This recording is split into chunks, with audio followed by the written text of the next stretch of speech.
Mulai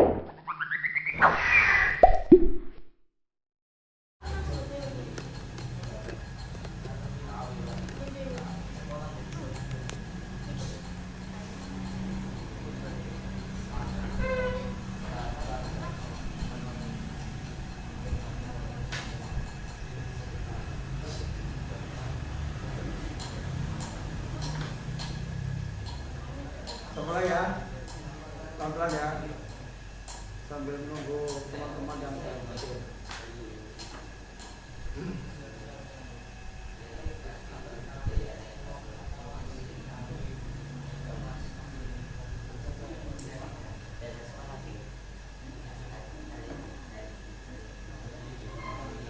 Assalamualaikum warahmatullahi wabarakatuh.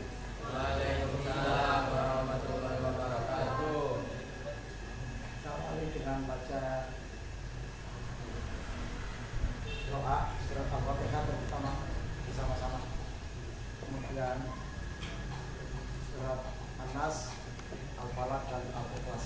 Kita sudah abata. A'udzu billahi minasy syaithanir rajim. Bismillahirrahmanirrahim. Alhamdulillahi rabbil alamin. Ar-Rahmanir Rahim. Maliki yaumiddin. Iyyaka na'budu wa iyyaka nasta'in. Ihdinas siratal mustaqim. Siratal ladzina an'amta 'alaihim ghairil maghdubi 'alaihim waladdallin.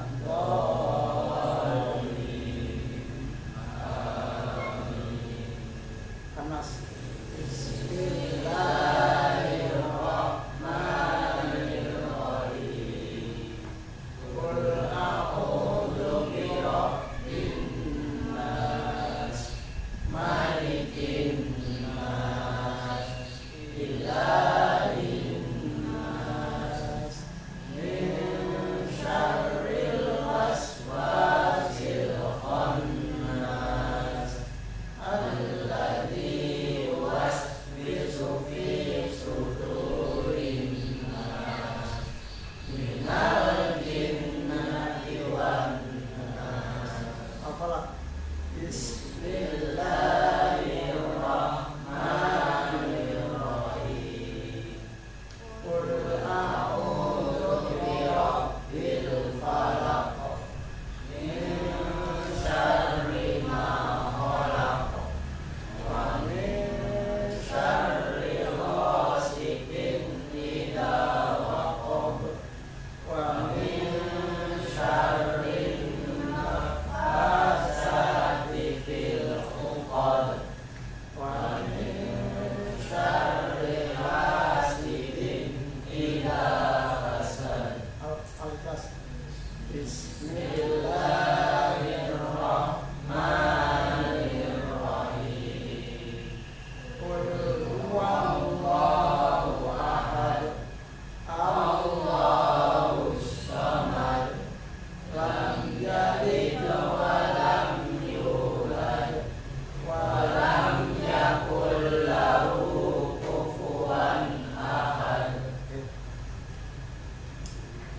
Innal hamdalillah alladzi arsala rasulahu bil huda wa dinil haqq liyudhhirahu 'ala dini kullih wa kafa billahi shahidan. Asyhadu an la ilaha illallah wahdahu la syarika lah wa asyhadu anna Muhammadan abduhu wa rasuluh la nabiyya ba'dah. Allahumma shalli wa sallim ala Muhammad wa ala alihi wa ashabihi ajma'in, amma ba'd. qala ta'ala fi kitabil karim a'udzu billahi minasyaitonir rajim wa idh qala luqman li ibnihi wa huwa ya'idhuhu ya bunayya la tusyrik billah inna syirka la dzulmun 'adzim. Wa fi ayat ukhra aqimis shalah inna sholata kanat 'alal mu'minina kitaban mawquta. Anak-anakku yang berbahagia, para santriwan Panti Asuhan Muhammadiyah Yai Dahlan, para asatid, para pengasuh yang saya hormati, dan semuanya yang hadir, marilah kita bersama-sama selalu menyampaikan rasa syukur kita kepada Allah Subhanahu wa Ta'ala atas limpahan rahmat nikmat yang dikaruniakan kepada kita semua. Kasih jelasin sehingga kita pada sore hari ini dapat kembali berjumpa, kembali bertemu dalam acara ngaji kita, ngaji rutin yang setiap hari Pak Wan akan menyampaikan terkait dengan ismu al-Islam, Muhammadiyah, yang al-Islam itu ada akidah, ada ibadah fikih, ya, ada akhlak dan lain-lain. Mudah-mudahan jumpa kita pada sore ini ada manfaat yang besar bagi kita sekalian dan khususnya bagi anak-anak semua. Anak yang berbahagia ini masih ada yang tidak ada ya? Mestinya berapa semuanya ini? Ini 2, 3, 4, 5, 6, 7 13. Kemarin itu daftar hadirnya kalau datang semua sampai 23 ya? 24 ya? Saya tidak bawa absen saya yang saya buat itu. Bapak, sekalian, tema kita pada sore ini menindaklanjuti apa yang sudah kita lakukan, yang sudah kita pelajari pada hari Rabu yang lalu. Rabu yang lalu terkait dengan masalah waktu sholat, ya, waktu sholat. Masih ingat? Zaki kemarin datang ya? Oh, mana nggak datang?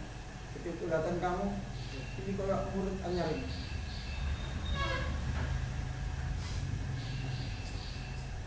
Ya, sama? Kemarin nggak datang juga ya? Oh, datang. Kemana? Latihan. Latihan.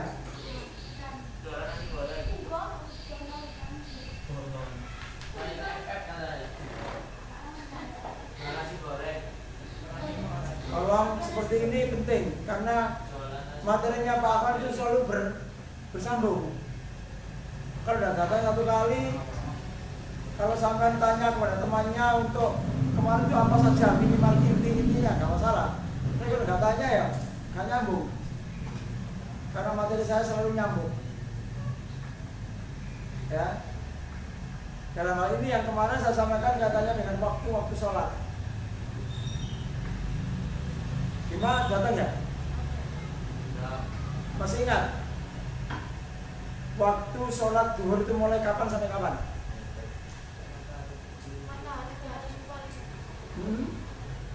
Matahari? Bener-bener? Sampai di atas kepala kita. Sampai tidak ada bayangan. Matahari sampai tidak ada bayangan?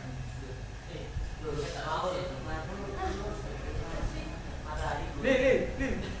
Apa Lin? Matahari tergelincir sedikit ke arah barat, sudah ada bayang-bayang sedikit. Ketika matahari di atas kepala belum masuk waktu sholat. Ya, matahari tergelincir ke barat sedikit baru ada bayang-bayang sedikit. Itu berarti sudah masuk waktu zuhur sampai datangnya waktu sholat asar. Sudah datangnya matahari sudah datang mana? Ini untuk mereview ingatan kita. Lah, kapan waktunya asar itu datang, tiba, mulai masuk? Masih ingat? Ayo, ketika bayang-bayang benda, suatu benda, ketika bayang-bayang suatu benda itu sedikit lebih panjang daripada bendanya, itu masuk asar. Masih ingat? Kalau bendanya itu tongkatnya 1 meter, bayang-bayangnya 1 meter, belum masuk asar. Itu masih waktunya zuhur. Kalau bayang-bayangnya 1lebih 5 cm, sedangkan bendanya 1 meter persis, baru itu masuk waktu sholat asar. Jadi ya.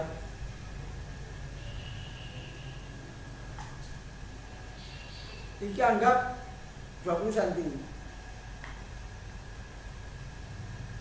Kalau bayang-bayangnya sama dengan bayang-bayang ini 20 cm, maka belum masuk asar.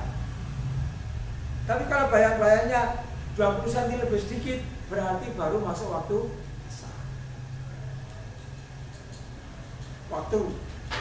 Oke. Anak-anak, saat ini akan saya sampaikan terkait dengan kemarin kan apa kok kita bicara masalah waktu sholat, karena persiapan sholat dengan kata lain menurut ilmu fikih adalah syarat sahnya sholat. Kalau kita sholat zuhur tapi belum masuk waktu sholat zuhur, sholatnya nggak sah. Yang dimaksud nggak sah itu apa? Tidak diterima. Masuk mau melaksanakan sholat asar, tapi waktu asar belum masuk, berarti sholatnya belum diterima. Kalau sekarang kita menggunakan jadwal sholat, jadwal waktu sholat, tidak melihat bayang-bayang matahari tadi, maka andai kata hari ini waktu zuhur itu masuknya jam 11.40 menit, kemudian kita sholat zuhur jam 11.30 menit, setengah 12 persis, berarti sholat zuhurnya belum sah. Kenapa? Karena belum masuk waktu sholat. Kalau hari ini masuk waktu asar, sekarang ini masuk waktu asar sudah jam 3 lebih. Beberapa hari yang lalu masuk asar jam 3:04, bahkan setengah 3 sudah masuk asar ya. Hari ini masuk asar itu setelah jam 3 lebih. Makanya waktunya kita mepet antara sholat asar dan sampai ke sini setengah jam 4 kita mulai itu. Kalau belum masuk waktu berarti belum dinyatakan sah sholatnya. Mengapa? Karena belum masuk waktunya. Tadi saya bacakan, inna sholata kanat alal mu'minina kitaban mawquta. Sesungguhnya sholat itu diwajibkan pada orang-orang mukmin dengan waktu yang telah ditentukan. Nek waktu ini dorong berarti gak oleh sholat sih. Paham? Nah, kembali syarat sahnya sholat yang kedua setelah masuk waktu kedua sih, yang ketiga ya. Yang pertama itu adalah menutup yang berikutnya adalah waktu sholat itu yang pertama, betul. Yang kedua adalah menutup aurat. Hari ini nanti akan saya sampaikan dengan kaitannya dengan masalah menutup aurat. Tapi sebelum itu saya sedikit menyampaikan kaitannya dengan kemuhammadiyaan, kaitannya dengan akidah. Karena 2 hari atau 3 hari yang lalu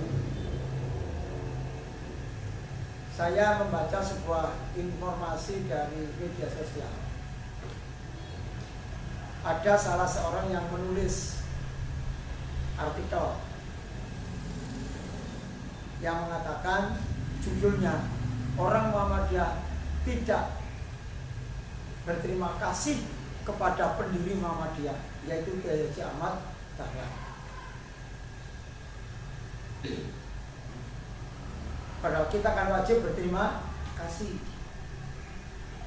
Nah, dalam Quran itu dinyatakan kenapa ada orang yang mengatakan bahwa orang Muhammadiyah tidak berterima kasih kepada Kiai Dahlan karena menilai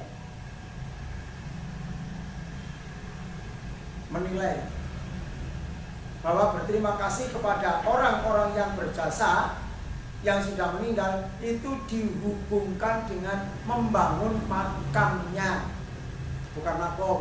Kalau makom itu berdiri, makam itu kuburan. Berbeda dengan orang lain selain Muhammadiyah. Orang-orang selain Muhammadiyah itu orang-orang tokoh-tokohnya yang karismatik, tokohnya yang banyak jasa. Itu ketika dia meninggal, maka kuburannya akan dibangun sebaik-baiknya.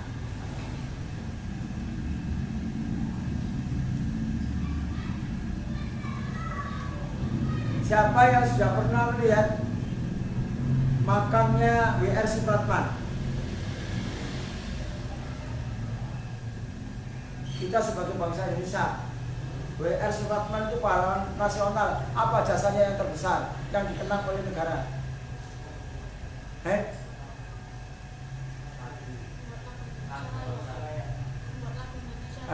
Menciptakan lagu Indonesia Raya.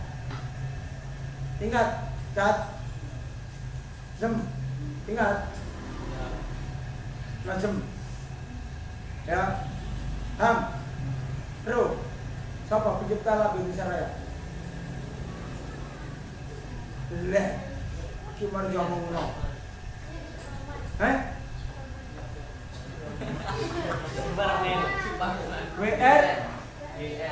W.R. Supratman. W.R. Supratman siapa? Bukan Supratman, Supratman. W.R. itu apa W.R. itu? W.R. Supratman siapa? W.R itu singkatan apa? Singkatan itu nama itu sama dengan A.R. Fakhruddin, Kiai Haji A.R. Fakhruddin. A.R itu Abdul Razak Fakhruddin. W.R. Supratman siapa? W.R itu Wage, R itu Rudolf, Wage Rudolf Supratman. Siapa yang sudah pernah melihat makamnya W.R. Supratman? Nggak pernah lihat? Lewong Surabaya kok. Siapa yang sudah pernah ke Kenjeran? Pernah? Pernah lewat makam Rangka? Sing marine ban super itu loh. Oh iya Pak, banyak sih Pak. Ya. Tapi makanya tuh enggak luas ya makanya. Makanya besar kayak makam barat tuh gini. Iya. Besarnya. Tapi itu kalau dari sini arah kiri jalan. Tapi makamnya W.R. Supratman itu kanannya jalan. Sebelah sini tuh tadi. Loh. Sini makam Rangka, makam umum, makam pemakaman kayak Mbak Ratu. Tapi sebelah sininya jalan, itu makam W.R. Supratman besar. Ada joglonya. Kalau saat ini bersebelahan dengan tempat sampah.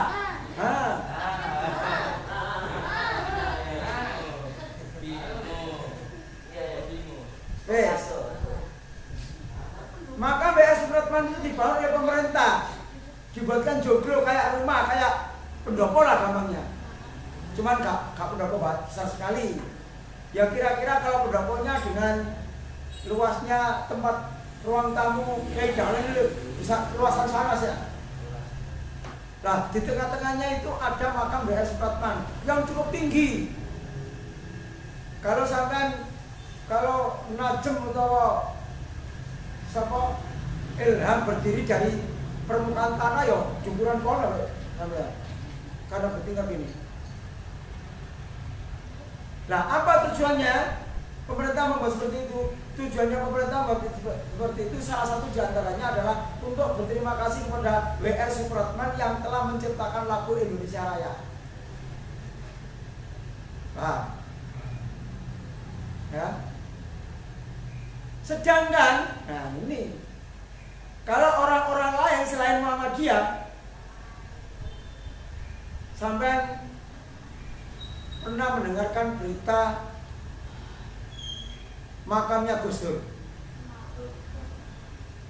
Gus Dur meninggal tahun berapa? Sampai sudah lihat belum? Wes, kira-kira Gus Dur meninggalnya baru aja, kira-kira 4 atau 5 tahun yang lalu. Belum, pokoknya belum sampai 10 tahun. Ya, bisa.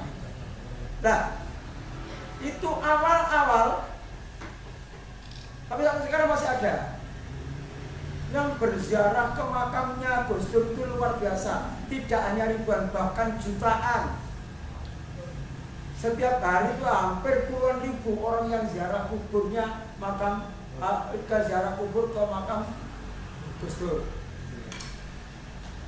Lalu sampai terkenal saat itu, saking banyaknya orang. Lalu di sana di Jombang itu ada seorang anak yang yang kira-kira umurnya masih usia SMP, nggak tahu sekitar kelas 2 atau kelas 3 masih SMP, yang namanya Ponari. Saya masih ingat namanya Ponari karena saya ingat-ingat dengan minuman produk Jepang itu yang namanya Pocari Sweat. Pocari Sweat itu produk Jepang. Saya lihat Pocari Sweat, Ponari, oh ya Ponari. Sampai dia menjadi dukun dengan tanah yang ada atau kerikil yang ada di makamnya Gus Dur itu dibuat semacam jimat. Jadi kalau ada orang-orang yang minta tombol, minta obat sana sakit apa itu dikasih itu. Tuh. Nah, di Muhammadiyah tidak seperti itu. Siapa yang saat ini sudah di SMA? Angkat tangan. Belum, ada. Waktu di SMP kemarin ikut UNAS apa sudah tidak ada UNAS? Sudah tidak ada UNAS. Ya. Sekolah-sekolah negeri, tidak semua tentunya, dan sekolah-sekolah swasta selain Muhammadiyah itu ketika waktu zamannya masih ada UNAS, supaya UNASnya itu berhasil, biasanya anak kelas 3 yang mau melaksanakan UNAS itu diajak ziarah kubur, termasuk ke makam Sunan Ampel.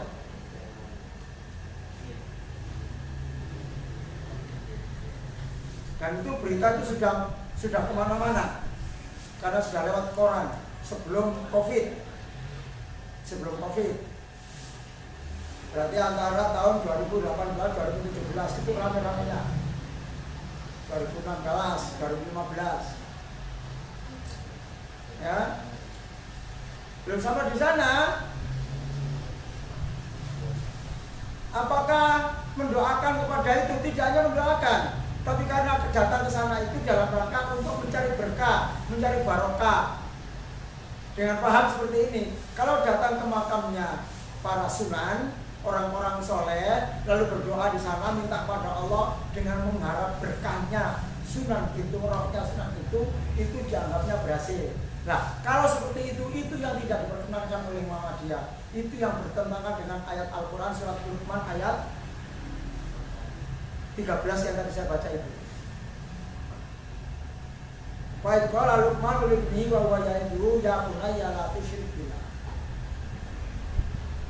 Nah, orang-orang menilai kenapa ke orang Muhammadiyah itu tidak berterima kasih pada Yai Dahlan, karena makamnya Yai Dahlan sampai sekarang itu rata dengan tanah. Kira-kira hanya ini tanahnya kira-kira hanya nggak sampai 5 cm naiknya. Ya cuma ada kayak botolnya, kayak botol di garis itu ya. Kayak katakanlah seperti kita mau bangun rumah lalu ada pondasi, tapi tidak pondasi, hanya selebar batang, tapi kira-kira ya hanya segini lah.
Tulisan yang tadi Pak Afan ceritakan, orang-orang menganggap bahwa Muhammadiyah itu tidak menghargai, tidak berterima kasih kepada Yai Dahlan yang punya banyak jasa kepada umat, kepada bangsa dan negara kita yang tercinta.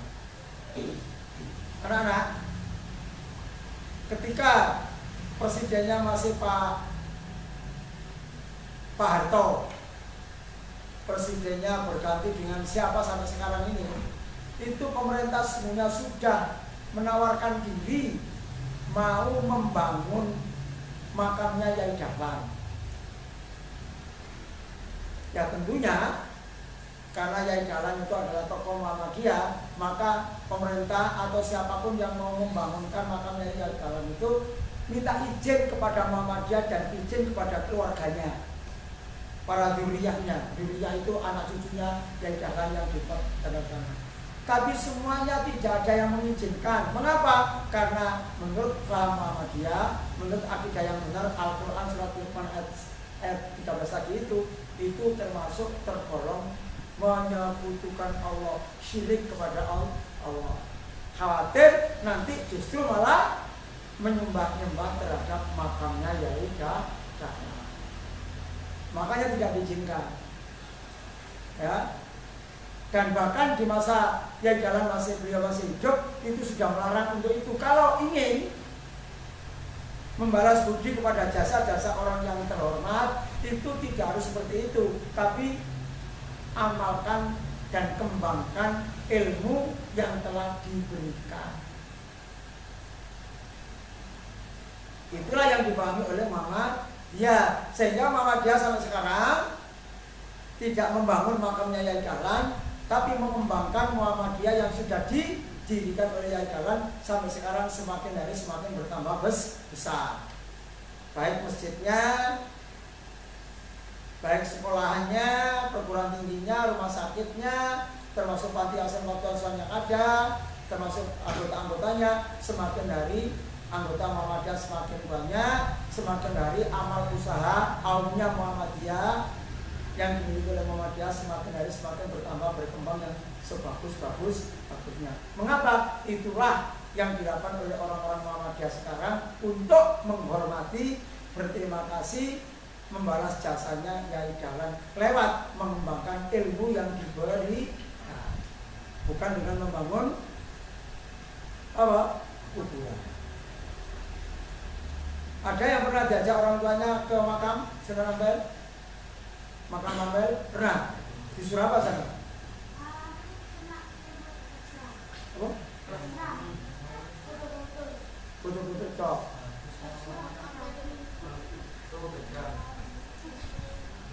Ya, kalau hanya gitu boleh. Tapi sekali lagi tadi Pak aku sampaikan, bahkan masuk koran waktu belum COVID ya, sebelum COVID itu hampir setiap hari itu ada sekolah yang mengajak anaknya kelas 6 atau kelas 3 SMP atau kelas 3 SMA-nya untuk berkunjung ke sana dalam rangka mencari berkah agar nanti pelaksanaan UNAS-nya muridnya lulus semua dan nilainya baik-baik semua. Itu yang tidak dilakukan oleh sekolah-sekolah Muhammadiyah. Mengapa? Karena itu termasuk menyebutkan Allah. Bahkan ada sebuah sekolah yang di wilayah Kecamatan Kembar ini, sebuah SMA, itu anak pertama kali masuk hari pertama UNAS itu muridnya itu cuci kaki di atas bak yang sudah diisi air dan dicampur dengan kembang. Jadi hijau cuci kaki dengan air bunga. SMA Tamilia. Sadurunge COVID dan masih UNAS belum dihapus. Nah, ini yang tidak dilakukan oleh Muhammadiyah. Mengapa? Karena itu termasuk menyekutukan Allah, itu termasuk dosa besar. Nah, dosa besar itu tidak akan diampuni oleh Allah kecuali kalau tobatnya benar-benar bertobat. Makanya ketika yang lalu pernah saya sampaikan yang namanya tahayul bintah khurafat. Ya, khurafat itu adalah percaya kepada tuhan-tuhan lain selain Allah dengan menggunakan sesajian. Sesajian itu ada yang dikorbankan, itu tumpengan, itu panggang ayam, apakah itu termasuk buang bunga gitu ya, itu termasuk sesajian. Bahkan sampai sekarang kadang-kadang kita juga melihat kalau Jumat pagi di perempatan jalan kan ada bunga ya, kadang-kadang ya di perempatan jalan itu termasuk menyebutkan Allah. Jadi buang bunga di perempatan jalan kalau malam Jumat itu termasuk tidak diperkenankan. Mengapa mereka kok begitu? Karena itu masih percaya adanya roh harus yang dianggap bawa apa? Sing dianggap bisa menyelamatkan,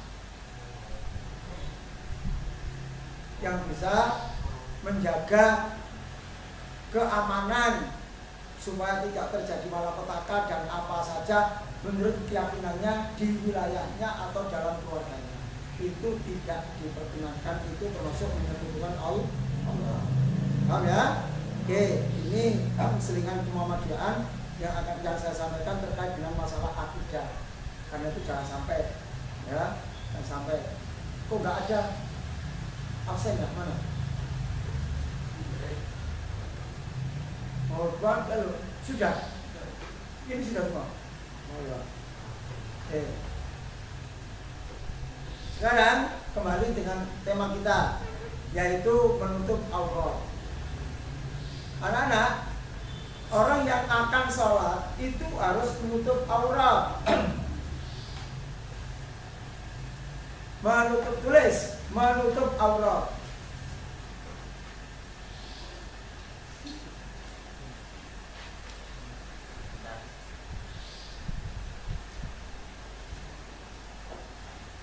Dan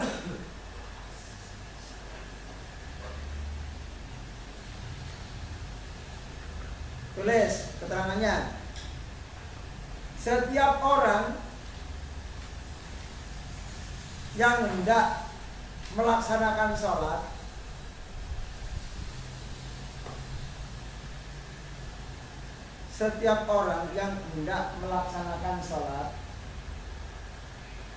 wajib menutup aurat.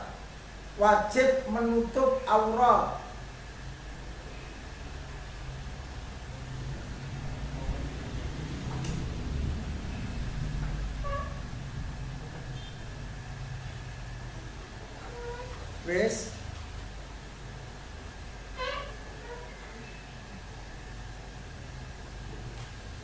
Dan tidak sah sholatnya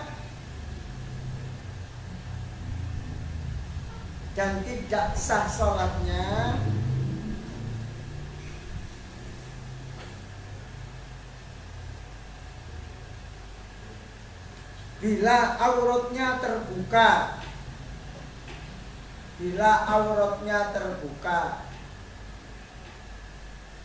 Tidak sah sholatnya bila auratnya terbuka.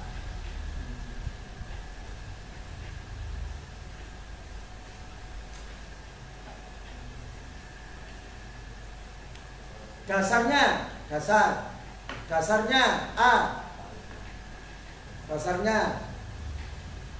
di bawahnya A. Al-Quran surat Al-A'raf.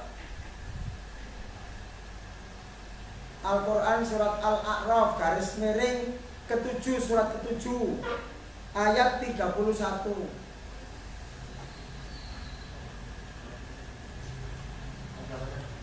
Surat Al-A'raf garis miring 7 berarti surat Al-A'raf itu surat yang ke-7. Al-Baqarah surat yang ke-2. Al-Fatihah itu surat yang ke-1. An-Nas surat yang ke-114.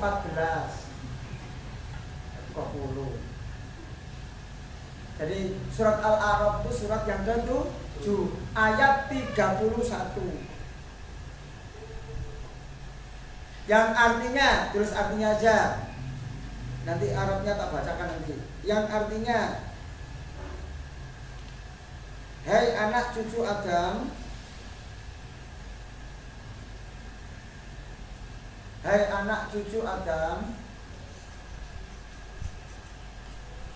pakailah pakaianmu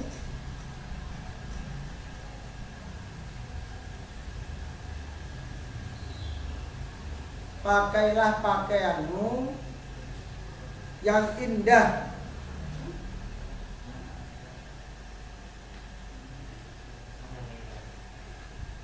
di setiap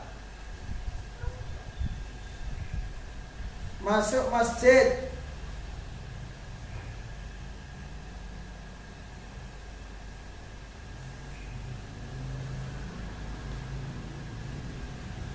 Dalam kurung artinya gitu ya, beribadah. Dalam kurung beribadah. Setiap masuk masjid dalam kurung beribadah. Koma.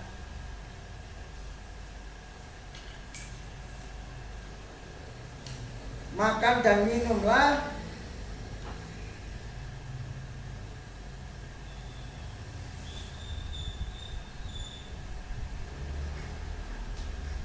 dan janganlah berlebih-lebihan.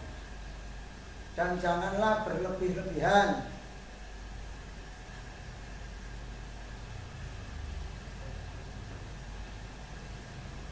Koma. Sesungguhnya Allah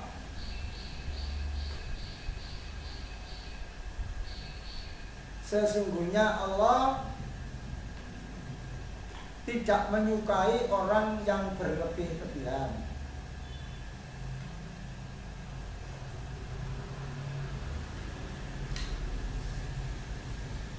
Dikasih keterangan lagi di bawahnya.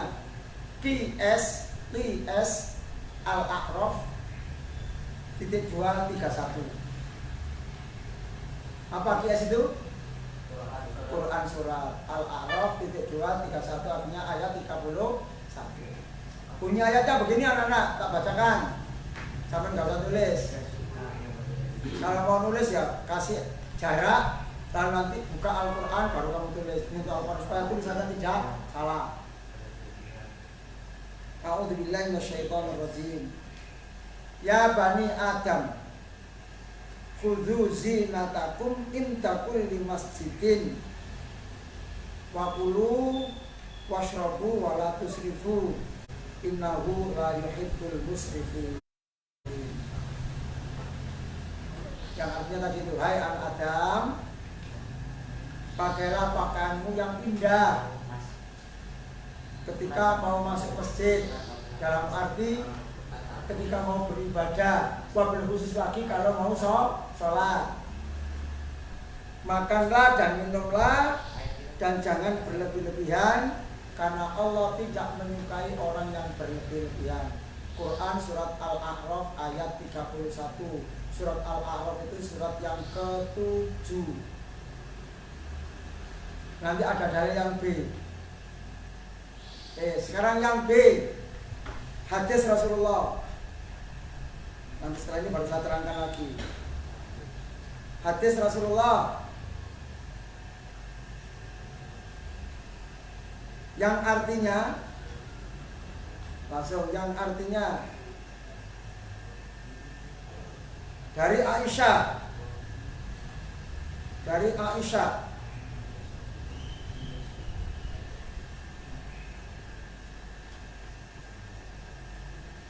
Sesungguhnya Nabi Shallallahu Alaihi Wasallam bersabda dari Aisyah. Sesungguhnya Nabi Shallallahu Alaihi Wasallam, Nabi SAW bukan sau, terus baca sau.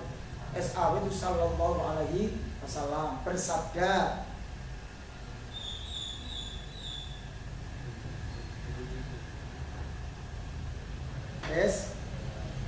Allah tidak menerima sholat, Allah tidak menerima sholat wanita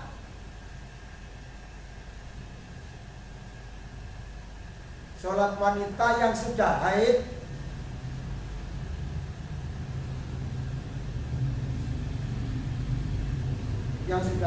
dalam kurung. Artinya yang sudah haid itu apa? Sudah dewasa, dalam kurung sudah dewasa.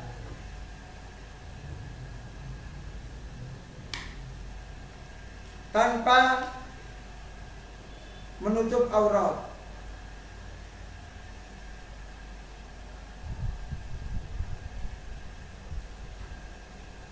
Ini dalam kurung HR Ahmad. Apa HR? Hadis riwayat. Berarti hadis ini diriwayatkan oleh Imam Ahmad. Bunyi hadisnya begini. Tak bacakan aja. An Aisyata anna Nabiyya sallallahu alaihi wasallam qala la yaqbalullahu sholata haidin illa bi khimarin. La sholata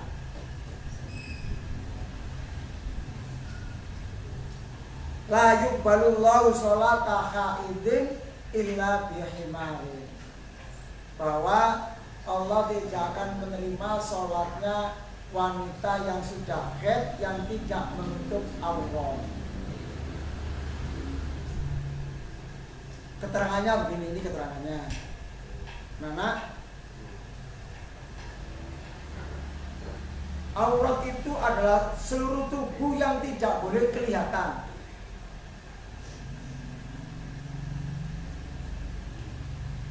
Aurat itu adalah seluruh tubuh yang tidak boleh kelihatan.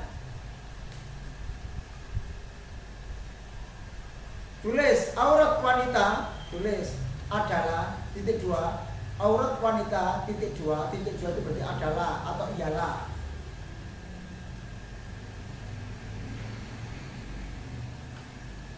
Seluruh tubuh kecuali muka dan telapak tangan. Bukan tangan ya, kalau tangan kabeh. Ini telapaknya tok, sini berarti harus ditutup. Kecuali muka dan telapak tangan. Itu auratnya wanita. Sekedar tahu dulu, nanti baru tak sampaikan aurat laki-laki atau aurat pria. Jadi orang wanita itu harus menutup aurat. Sesungguhnya anak, menutup aurat itu tidak hanya saat sholat. Mestinya di luar sholat juga harus seperti itu.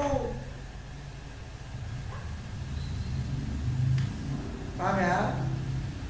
Oleh karena itu bagi ibu-ibu sampean, mbak-mbak sampean, ketika bepergian maka biasanya kan bawa rokok.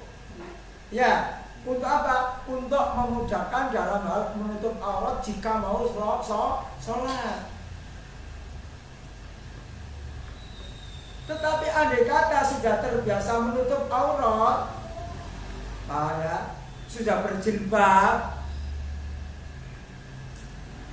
ya, lalu juga sudah terbiasa berkaos kaki kalau keluar-keluar,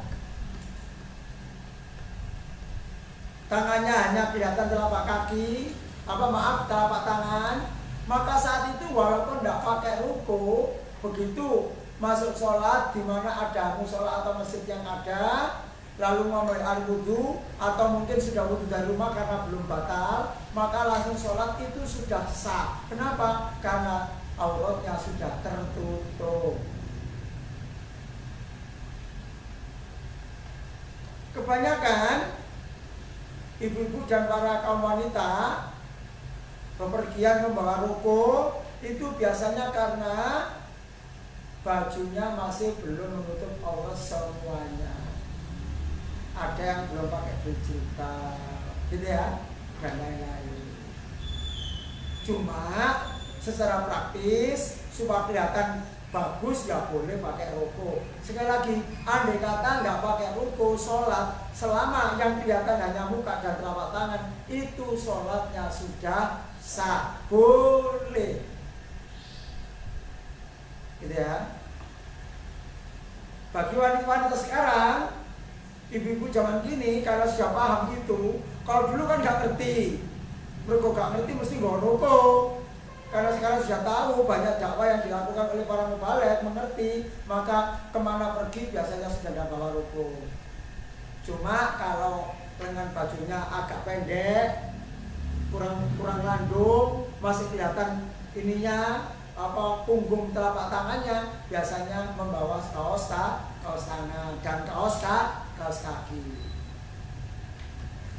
Kalau seperti itu boleh. Sekarang aurat pria.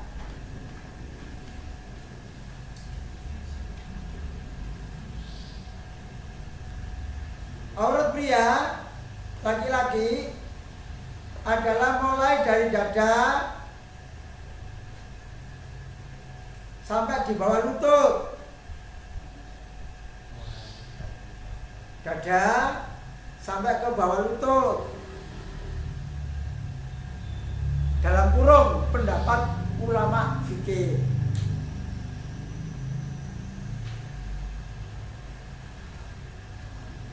Wes.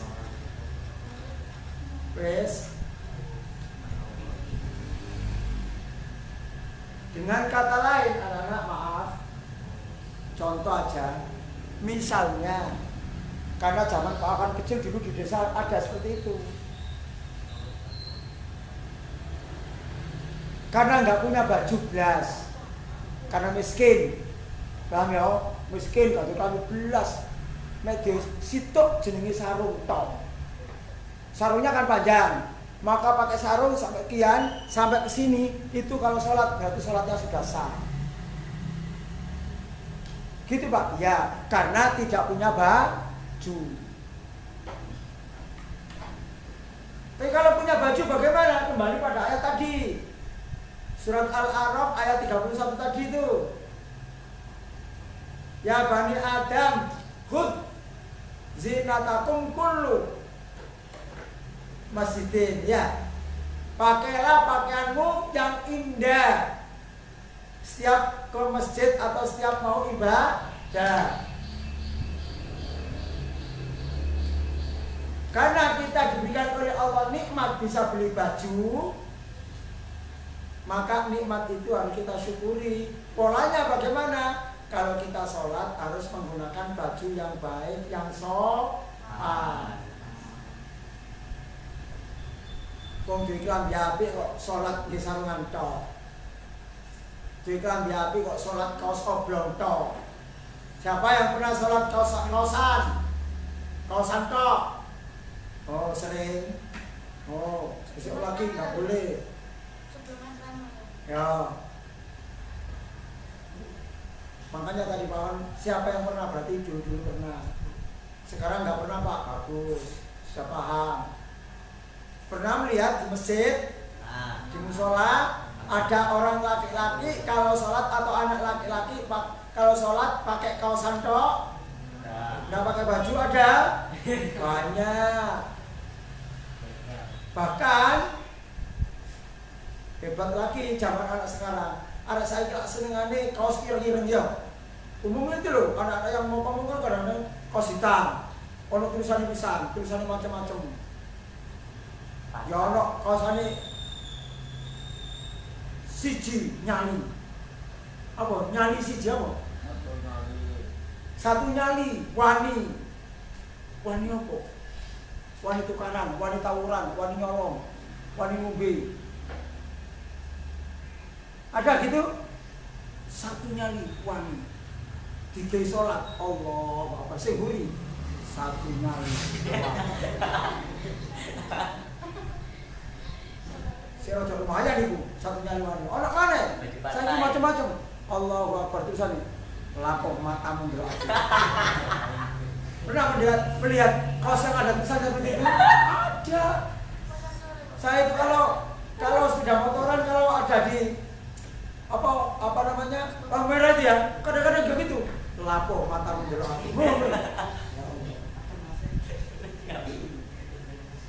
ono maneh tulisannya ya gak ngono tapi rada anu nek kesusu budal tinggi ngono nek kesusu budal tinggi karep ono wong golek nyalip ngono maksudnya kon lapo nyalip-nyalip nek kesusu budal wingi aja nek kebutuhane keperluane hari Rebo ya budal Selasa, supaya gak kesusu. Kalau itu hanya untuk informasi-informasi yang lain boleh lah. Untuk partai. Untuk apa namanya? Untuk partai termasuk partai. Masuk di dalamnya termasuk. Kalau hanya untuk apa pakaian sehari-hari boleh gitu ya, nggak apa-apa. Tapi kalau sudah mau sholat, ya ojo ngono rek. Paham ya? Dasarnya apa tadi? Al-A'raf ayat 31. Ya. Sampai nih di kakak, di mas, di adik, di bapak, kak, kali apa kali? Kali itu ajane sama dengan mas. Ya. Kalau mau sholat kemudian pakai seperti itu diingatkan dengan cara baik-baik. Ojo di mas goblok ngono. Oh dihantam ngono. Bisa dihantam dhisik kok kontrol mulai keplak di sini. Nah, kalau mengingatkan boleh, tapi mengingatkannya dengan cara baik. Itu ciri generasi muda, maaf Muhammadiyah, itu kalau mengingatkan orang tidak menyinggung orang. Kalau mengingatkan orang tidak sampai orangnya tersinggung. Kenapa? Karena bahasanya halus, sopan, nggak muring-muring, sama dengan tadi itu. Suatu ketika sampai diajak oleh ibu namanya makam Sunan malam Jumat pagi, Jumat Legi, Jumat Kliwon. Anak nama Ampel. Apa bu? Kenapa bu? Ya ronoe. Sholat jamaah anak kono nang masjid Ampel boleh.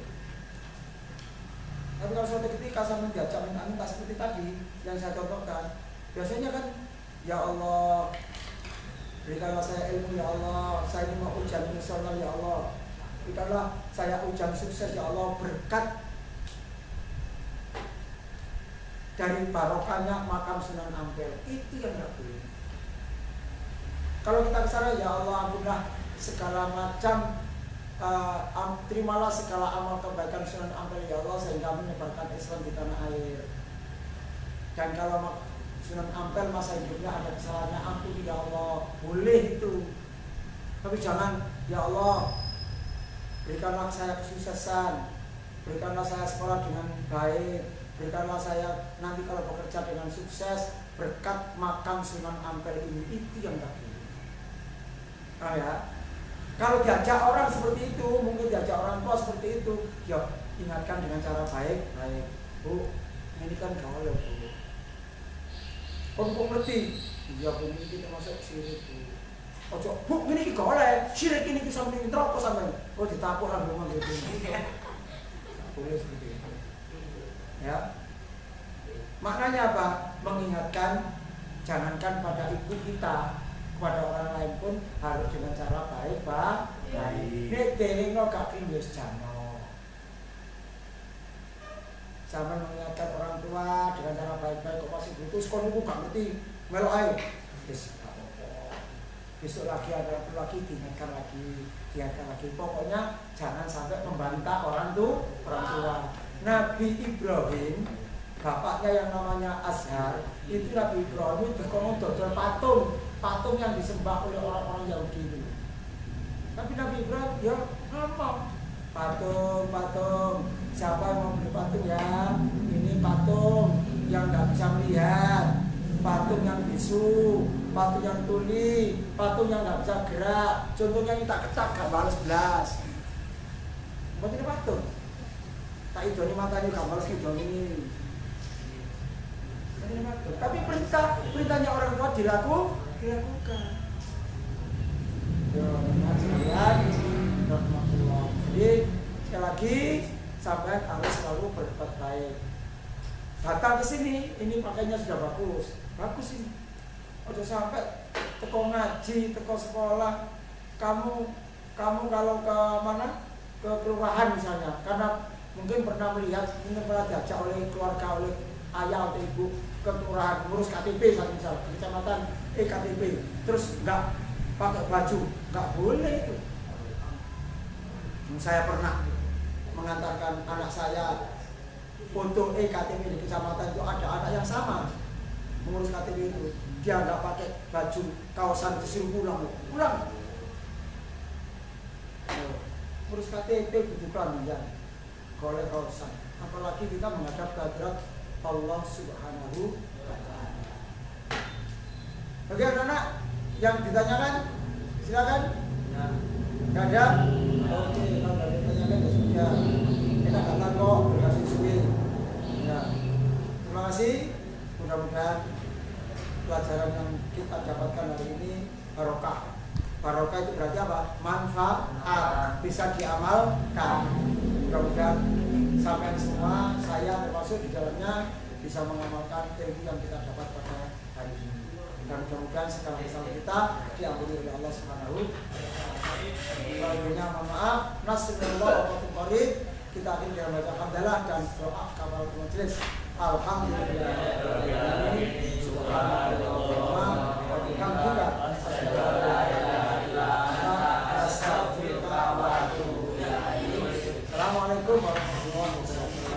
Wah,